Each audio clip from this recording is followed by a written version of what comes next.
সকল ধর্ম সঠিক নয়, একমাত্র সঠিক ধর্মের নাম কি?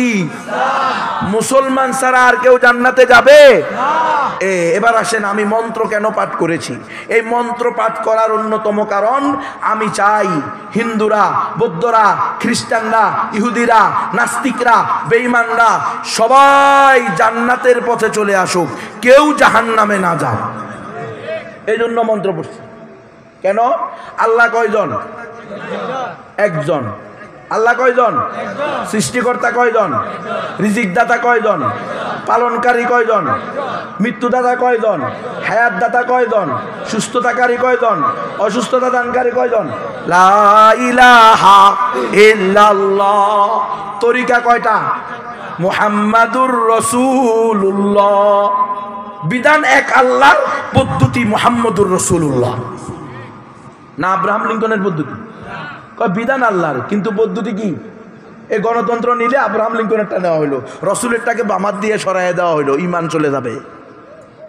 গণতন্ত্র গ্রহণ করা যাবে না। গণতন্ত্র দিয়ে ইসলাম প্রতিষ্ঠা হবে না। গত 100 বছর পৃথিবীর বুকে গণতন্ত্র চলছে, 1 মিনিটের জন্য 1 ইঞ্চি জায়গায় ইসলাম প্রতিষ্ঠা হয়েছে? তাহলে আমি বলে যাচ্ছি, ইনশাআল্লাহ সুম্মা ইনশাআল্লাহ, যদি কসম খেয়েও বলি, আশা করি গুনাহগার হব না।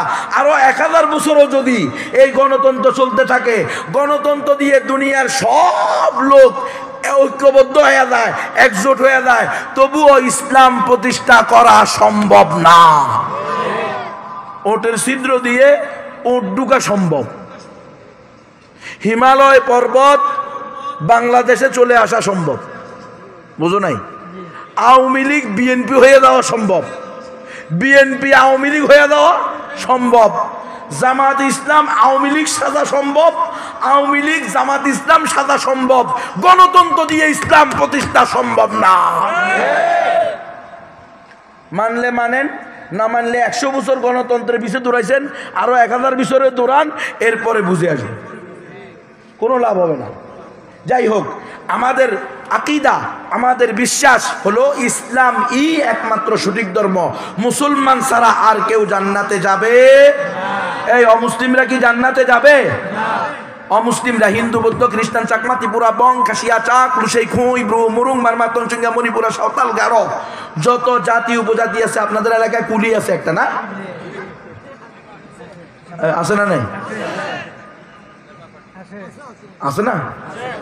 এটার নাম কি? কুলি। এরা যদি ঈমান না আনে, কালিমা না পড়ে, আশহাদু আল্লাহ ইলাহা ইল্লাল্লাহু ওয়া আশহাদু আন্না মুহাম্মাদান আবদুহু ওয়া রাসূলুহু, আমি সাক্ষ্য দিতেছি এক আল্লাহ ছাড়া কোনো উপাস্য নাই, আমি আরো সাক্ষ্য দিতেছি মুহাম্মদুর রাসূলুল্লাহ সাল্লাল্লাহু আলাইহি ওয়াসাল্লাম আল্লাহর বান্দা এবং সর্বশেষ রাসূল। এই শাহাদাতাইনের সাক্ষী না দিয়ে যদি মৃত্যুবরণ করে, তাহলে কি এই কুলিরা, হিন্দুরা, বৌদ্ধরা, খ্রিস্টানরা, ইহুদিরা, উপজাতিরা জান্নাতে যাবে না জাহান্নামে যাবে? ইন্নাহু মান ইউশরিক বিল্লাহি ফাকাদ হারামাল্লাহু আলাইহিল জান্নাহ ওয়া মাওয়াহুন নার ওয়া মা লিয-যালিমিনা মিন আনসার। নিশ্চয় যারা কুফর করবে, শিরিক করবে, এমত অবস্থায় মৃত্যুবরণ করবে, তাদের জন্য জান্নাত হারাম, তাদের একমাত্র ঠিকানা হলো জাহান্নাম। কাফের মুশরিকরা কোথায় যাবে রে? আজকে গণতন্ত্রের পূজা করতে করতে, গণতন্ত্রওয়ালাদের দালালি করতে করতে এমন মস্তিষ্ক পচা আমাদের ধরছে, পছন্দ ধরছে, ওয়ালিয়াযু বিল্লাহ। বুখারী শরীফের দর্শেও নাকি কোনো কোনো কথিত শায়েখ ওয়াজ করে, বলে যে আল্লাহ যে রহমান, রহিম, কারিম, সত্তার। আমার মনে হয় এক সময়ে আল্লাহ তাআলা হিন্দু, বৌদ্ধ, খ্রিস্টানদেরকেও মাফ করে দিবে। আর কতগুলা বেওকুফ আছে সামনে বসে সুবহানাল্লাহ সুবহানাল্লাহ। আমাদের শায়েখ এমন সত্যটা বুঝতে পারছে, পৃথিবীর আর কেউ এই রাজ বুঝতে পারে নাই। শায়েখের ইলমের দৌড় কি! শায়েখ আল্লাহ থেকে বেশি বুঝে বলছে। আল্লাহ বলছে ইন্নাল্লাহা লা ইয়াগফিরু আন ইউশরাকা বিহি, নিশ্চয় আল্লাহ তাআলা কাফির মুশরিককে কখনো ক্ষমা করবেন না। এই কার কথা? আল্লাহর কথা। খালিদিনা ফিহা আবাদা, কাফির মুশরিকরা চিরস্থায়ী জাহান্নামে থাকবে, একদিন দুই দিনের জন্য না। বলে আল্লাহ না রহমান, রহিম, কারিম, সত্তার, গফফার, গফুরুর রহিম, রহমান আদ-দুনিয়া, রহিম আল-আখিরা। এত বড় দয়ালু খোদা, তিনি কি সহ্য করতে পারবেন? এত সুন্দর করে মানুষ বানাইছেন, তিনি কি তাদেরকে কখনো জান্নাতে দিবেন না? এতদিন আবাদুল আবাদ, চিরস্থায়ী জাহান্নাম জাহান্নামে দিলে আল্লাহ তাআলার রহমতের মধ্যে কোনো ধরনের কমতি আসবে কিনা, আল্লাহ তাআলার রহমতের ভিতরে কোনো প্রকার জোশ আসবে কিনা, কোনো সময় আল্লাহ ক্ষমা করে দিতে পারে কিনা, আল্লাহ কোনো কষ্ট পেয়ে যাবেন কিনা। আল্লাহ কয় ওয়া কানা যালিকা আলাল্লাহি ইয়াসীরা।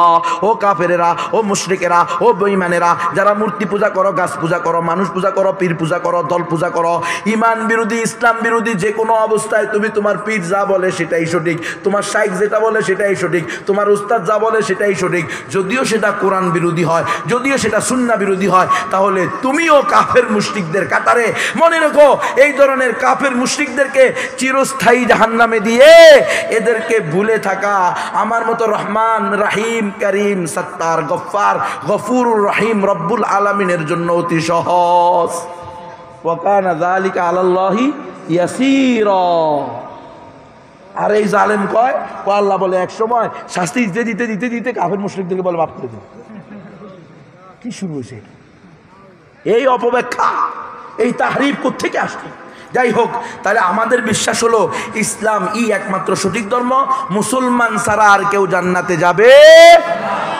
মুসলমান ছাড়া যদি আর কেউ জান্নাতে না যায়, ও মুসলমান যে রসুলকে গালি দেয়, শাতিমুর রসুল থাবা বাবা নামে, যে রসুলের নামে নাটক সাজায়, রসুলের নামে নাউজুবিল্লাহ, আম্মাজান আয়েশা রাদিয়াল্লাহু তাআলা আনহার নামে বিভিন্ন ধরনের অশ্লীল গল্প, কবিতা, অশ্লীল বাক্য ফেসবুক, ইউটিউবে ছেড়ে ব্লগার হয়ে যায়, সেই ব্লগারকে যদি দ্বিতীয় মুক্তিযুদ্ধের প্রথম শহীদ বলা হয়, এটা কি ইসলামের সাথে, মুমিনদের সাথে প্রতারণা ছাড়া আর কিছু বলা যাবে?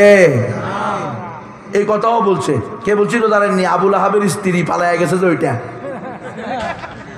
এটা আবুল আহাবের স্ত্রী।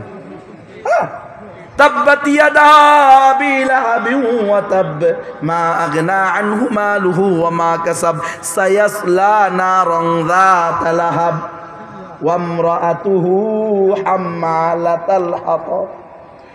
কেন আবুল আহাবে রসুলকে গালি দিত, আর তার বউয়ে আবুল আহাবকে, তার বোন নাম হলো উম্মে জামিল, সে কি করত? আবুল আহাবকে উস্কানি দিত, আবুল আহাবকে সমর্থন করত, আবুল আহাবের পাশে থাকতো। এই খুনি হাসিনাও এই দেশে শাতেমের রসুলদেরকে সে নিরাপত্তা দিত। তাহলে ও আবুল আহাবের বউ বলতে সমস্যা আছে? আলহামদুলিল্লাহ, আমরা আগেও বলছি, এখনো বলি, মৃত্যু পর্যন্ত বলবো, যতদিন না এই দুনিয়াতে এই দেশে ইসলাম কায়েম না হয় অথবা আমার মৃত্যু না হয়। হক কথা কতদিন বলবেন? যতদিন খেলাফা প্রতিষ্ঠা হয় অথবা আমরা শাহাদাতের মৃত্যুবরণ করি।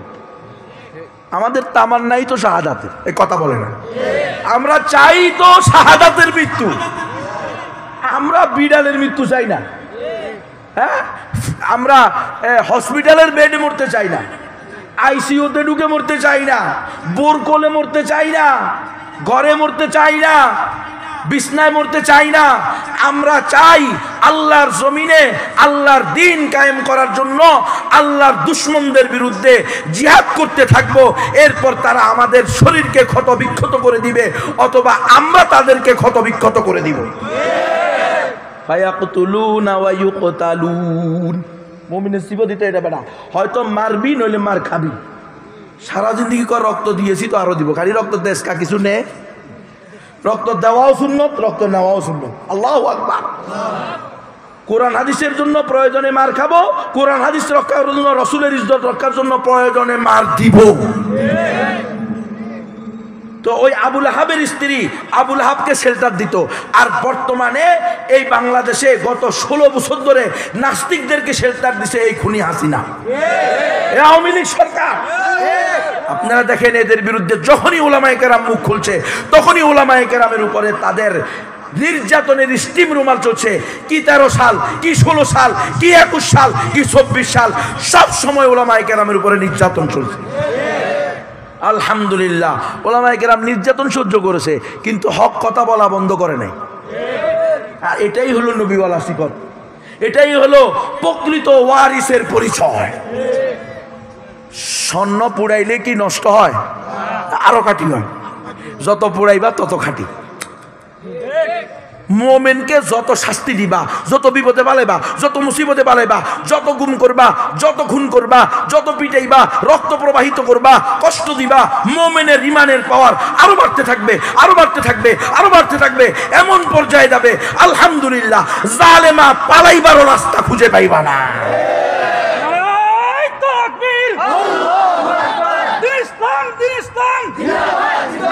জিন্দাবাদ জিন্দাবাদ সাবিলুনা সাবিলুনা আল জিহাদ আল জিহাদ সাবিলুনা সাবিলুনা তাকবীর আল্লাহু আকবার। এই শয়তান এত বড় শয়তান, এত বড় দয়ুস, এত বড় বেহায়া, এত বড় বেলাজা, এত বড় অহংকারিনী, সে সংসদে বসে আল্লাহর রসুলের গালিদা তাকে বলতেছে দ্বিতীয় মুক্তিযুদ্ধের প্রথম শহীদ। কিরে মুসলমান, কোন নাস্তিক কি শহীদ হইতে পারবে? দেখবেন শহীদ শব্দটারে পর্যন্ত চুরি করে ফেলছে। এত সস্তা। হিন্দু শহীদ হয়ে যায়, খ্রিস্টান শহীদ হয়ে যায়, ইহুদি শহীদ হয়ে যায়। এগুলো সব গণতন্ত্রের বিস্ফল। গণতন্ত্র মেনে নিলে সবাই সমান। কেমনে সবাই সমান? কিরে, যে আল্লাহকে মানে না, শয়তানের মানে, শয়তানের পূজা করে, আল্লাহর পূজা করে না, সে আর যে একনিষ্ঠ আল্লাহর পূজা করে, আল্লাহর ইবাদত করে, দুইজন কি কখনো সমান হতে পারে? এরা হলো হিজবুল্লাহ, এরা হলো হিজবুশ শয়তান। দুটা কেমনে সমান হয়? দুই মেরু। তাহলে এদের সাথে আবার সম্প্রীতি হয় কেমনে? সাম্প্রদায়িক সম্প্রীতি। এটা ইহুদি খ্রিস্টানদের বানানো, মুসলমানদেরকে ধোঁকা দেওয়ার জন্য, ধোঁকা দিয়ে বোকা বানিয়ে নাস্তিক বানানোর একটা সহজ সুন্দর, মুখরোচক, দেখতে সুন্দর বাক্য।